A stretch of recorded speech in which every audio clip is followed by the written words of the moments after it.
is illegal to conduct business in the trading of wild animals without a license from authorities.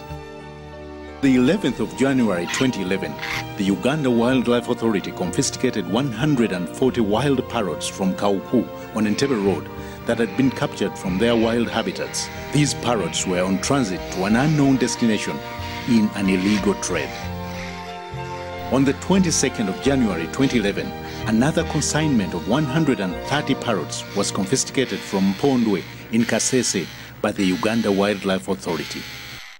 When these birds were captured from illegal traders, some of their wings had been cut to prevent them from flying. Some had broken limbs. Others looked emaciated and traumatized because they had been squeezed in a small box by the captors. So right now what we are doing is to return these birds back into the wild. We have finished the process of rehabilitation and now they are fit to be taken back into the wild after they have undergone a process of trauma. We feel that they have undergone a good and thorough rehabilitation process after they have been treated of trauma and infection as well as wounds that they came and presented with when they were brought with us. So this is a manifestation of our mandate, and once we receive wildlife, we're supposed to rehabilitate it and take it back into the wild. So as we go back into the wild, we are going to embark on a program to educate the communities around the protected areas to be able to preserve wildlife, conserve wildlife in Uganda, so that we can preserve it for ourselves and the future generation. Birds were taken to Uganda Wildlife Education Center for rehabilitation, treatment of wounds, trauma and infections for a period of 6 months. We examined all the parrots. We also we did treatment of the sick, the injured, and also treated for subclinical diseases like stichosis. We gave doxycycline for over a period of 45 days. We ringed all the parrots for identification purposes. We dewormed using ivermectin, which is good for internal and external parasites. We also gave praziquantel, which is good for tapeworms. We collected samples, which included blood, fecal, oral swabs, and examined for abnormalities and diseases. So we are sure that the parrots are in good health and ready to go back to the wild. The Ministry of Tourism, together with Uganda Wildlife Authority, deemed it necessary to return these birds into their natural habitat to stop them from having a domesticated nature, where they would be safe from their earlier captors. Having kept these birds for 6 months, we felt as a conservationist, we are risking turning them into domesticated parrots, which is not our function as a conservation agency. So we had to get permission from ministry, and we requested that we be allowed to release them back into the wild so that they are free once again. We are more than sure that they are wild parrots basing on their behavior.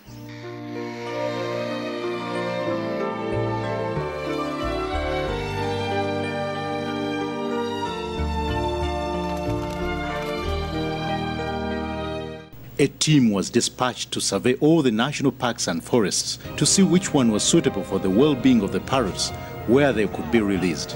After a thorough search, it was agreed that these parrots be taken to Chibale National Park because of its availability of natural fruits, which are the favorite food, and because of security for the parrots.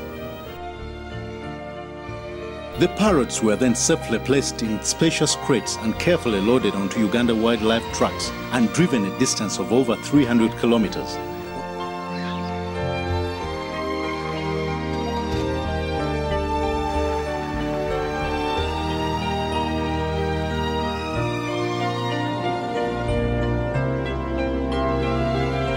On arrival at the wildlife offices in Chibale, they were offloaded for feeding and resting because of the long journey. They had a good bite of their fruity food, including their favorite sugar cane and groundnuts. They were also examined for any injuries or deaths, but only one parrot, number 30, did not make it. But accordingly, it was a safe transfer. The following morning, the parrots were again loaded for their final destination, which is 25 kilometers inside the African jungle of the thick equatorial forest. aviary had been constructed ready to receive the parrots. It's at this aviary that the parrots had to rest for a period of 2 weeks before they could be voluntarily released into the wild. Here they fed again on the wild fruits and could get used to the wild environment.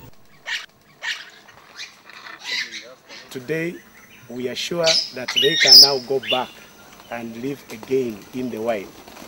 The area where we are right now was assessed and found suitable for the release of the 200 parrots because during the assessment we discovered there were all the necessities that they require. The habitat is quite suitable, near what their natural habitat is like, because these are rainforest species.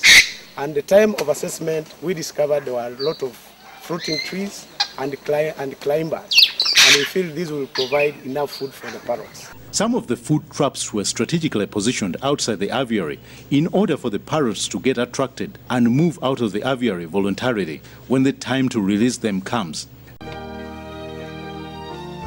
After ascertaining that the newly constructed aviary was in good shape, the parrots were critically examined to make sure that they were all in good shape. A sample of 2 parrots was released immediately to watch their behavior into the wild, and it could clearly be seen that they still had wild character.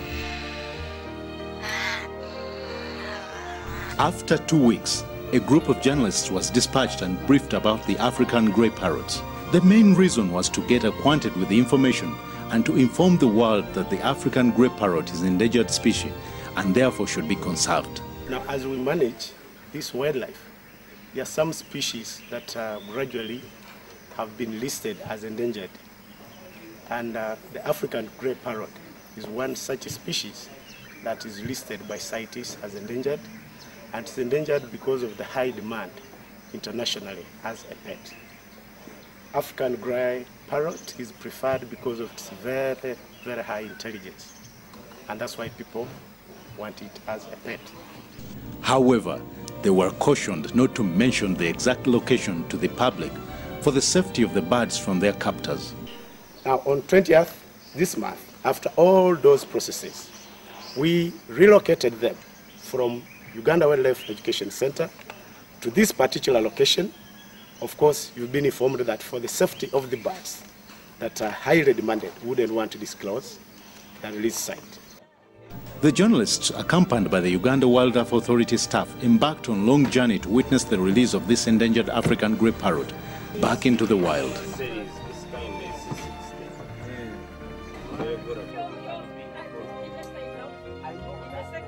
Chibale Forest is one of the safest habitats for these birds because of its dense nature, availability of a variety of fruits, and the cooperative nature of the community around it. Besides, it is constantly patrolled by the rangers to ensure the wild animals living there are not poached.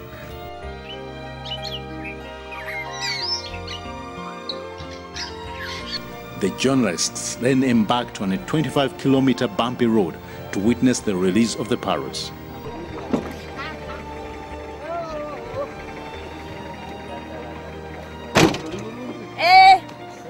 I have to lead you, otherwise I don't want anybody to get lost in the forest.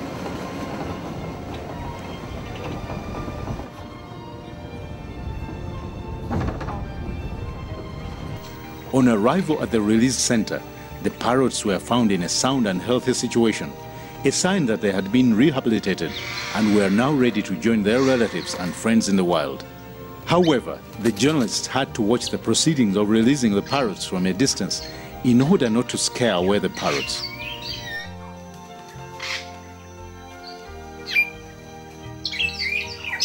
A small outlet was cut through the aviary where the parrots would escape at leisure into the national park.